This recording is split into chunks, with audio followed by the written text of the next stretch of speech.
Dünden beri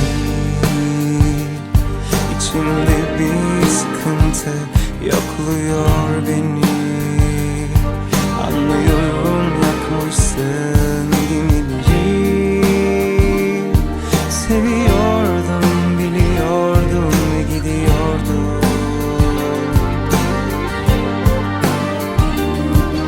Geri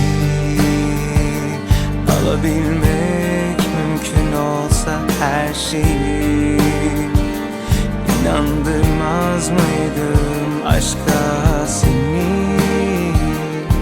Hem seni hem o taş kalbimi.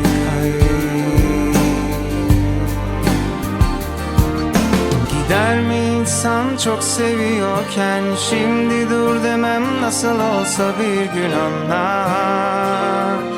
Beni anlarsın.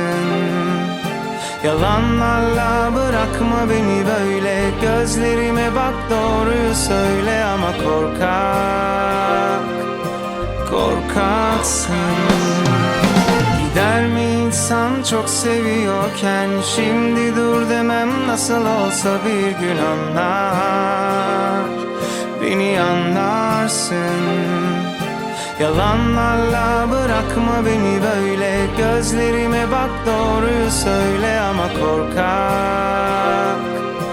korkaksın.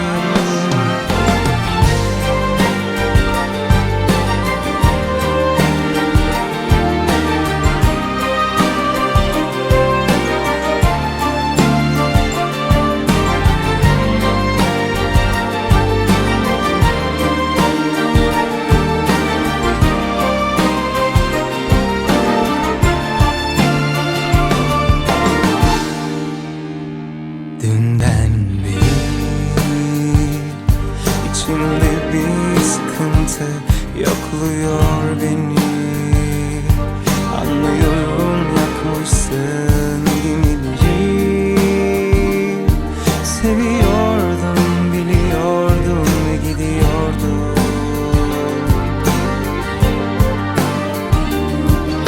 Geri alabilmek mümkün olsa her şeyi, İnandırmaz mıydım aşka seni?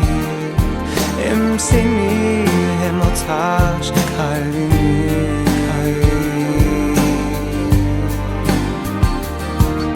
Gider mi insan çok seviyorken? Şimdi dur demem nasıl olsa bir gün anlar. Beni anlarsın. Yalanlarla bırakma beni böyle. Gözlerime bak, doğruyu söyle ama korkaksın. Gider mi insan çok seviyorken? Şimdi dur demem nasıl olsa bir gün anlar. Beni anlarsın. Yalanlarla bırakma beni böyle. Gözlerime bak, doğruyu söyle ama korkaksın.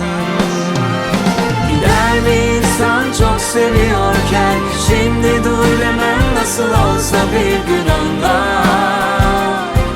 Beni anlarsın. Yalanlarla bırakma beni böyle. Gözlerime bak, doğruyu söyle ama sen bir korkaksın. Gider mi insan çok seviyorken? Şimdi dur demem nasıl olsa bir gün anlar. Beni anlarsın. Yalanlarla bırakma beni böyle. Gözlerime bak, doğruyu söyle ama korkaksın.